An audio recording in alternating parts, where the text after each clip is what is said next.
ಅತಿ ವಿಶೇಷ ವ್ಯಕ್ತಿಗಳನ್ನ ನಾನು ನಿಮ್ಮೆದುರಿಗೆ ಪರಿಚಯವನ್ನ ಮಾಡಿಸ್ತಾ ಇದ್ದೀನಿ. BR ಪೊಲೀಸ್ ಪಾಟೀಲ್ ಸರ್, ನಮ್ಮೆಲ್ಲರ ಹೆಮ್ಮೆ ಮೂಡಲ ಮನೆ ಧಾರಾವಾಹಿ. ಈಗ ಅದ್ರ ಬಗ್ಗೆ ಏನ್ ಹೇಳ್ತೀರಿ ಸರ್?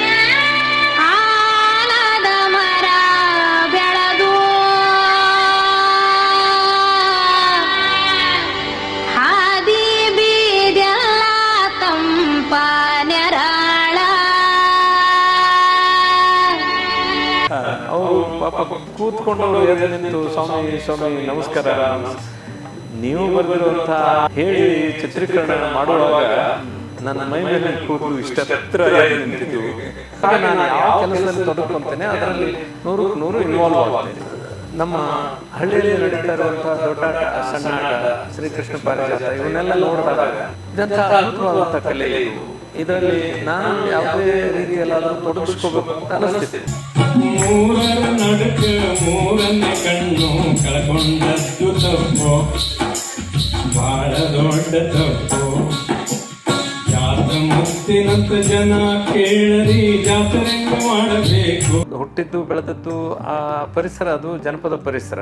ನನಗೆ ಜನ ಜೀವನದ ಕನ್ನಡಿಯಾಗಿರುವಂತಹ ಗಾದೆ ಮಾತುಗಳನ್ನ ಬಹಳ ಸಮೀಪದಿಂದ ನಾನು ಗಮನಿಸ್ತಾ ಇರೋದ್ರಿಂದ, ವಿಶೇಷವಾಗಿ ಅದರಲ್ಲಿ ದೇಶಮುಖ ಪಾತ್ರಧಾರಿಯಾಗಿದ್ದಂತಹ ರವಿ ಅವರು ನನಗೆ ಕೇಳಿದ್ರು, ಈ ಸಂಭಾಷಣೆ ಯಾರು ಬರೆದದ್ದು ಅಂತ.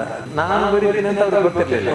ಆವಾಗ ದೇಸಾಯಿ ಅವರು ಇವರೇ ಪೊಲೀಸ್ ಪಾಟೀಲ್ ಇವರೇ ಬರೀತಾ ಇರೋದು ಅಂದಾಗ, ನಾನು 6ನೇ ಕ್ಲಾಸಲ್ಲಿ ಇದ್ದಾಗ, ನಾನು 11ನೇ ವಯಸ್ಸಿನಲ್ಲಿ ನಾನು ದ್ರೌಪದಿ ವಸ್ತ್ರಾಪಹರಣ ಅಂತ ಒಂದು ಸಣ್ಣದು ದೊಡ್ಡ ಪ್ರಸಂಗ ಬರ್ತದೆ.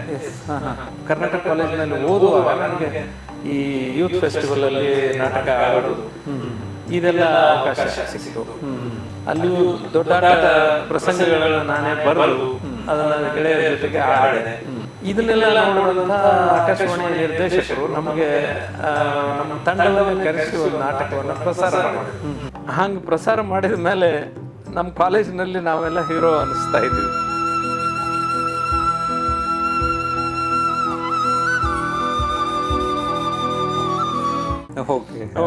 ಅಂದ್ರೆ ಕಲಿತಾ ಇರುವಾಗಲೇ ಈ ಥರದ ಒಂದು ಅವಕಾಶಗಳು ನಮಗೆ ಸಿಕ್ಕಿದ್ದಕ್ಕೆ ಅದು ಒಂದಿಷ್ಟು ನಮಗೆ ಜನಪ್ರಿಯತೆ ಸಿಕ್ತು.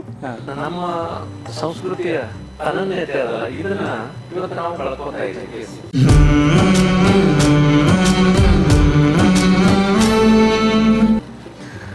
ಬೆಳುವಲ ನಾಡಿನ ತರತರ ಊಟ ಏನು ಹೇಳಲಿ ಅದರ ಸವಿ, ನೆನೆಸಿದ ಕೂಡಲೇ ಒಂದೊಂದರ ಸವಿ ನೀರು ತವ ಬಾಯಿ.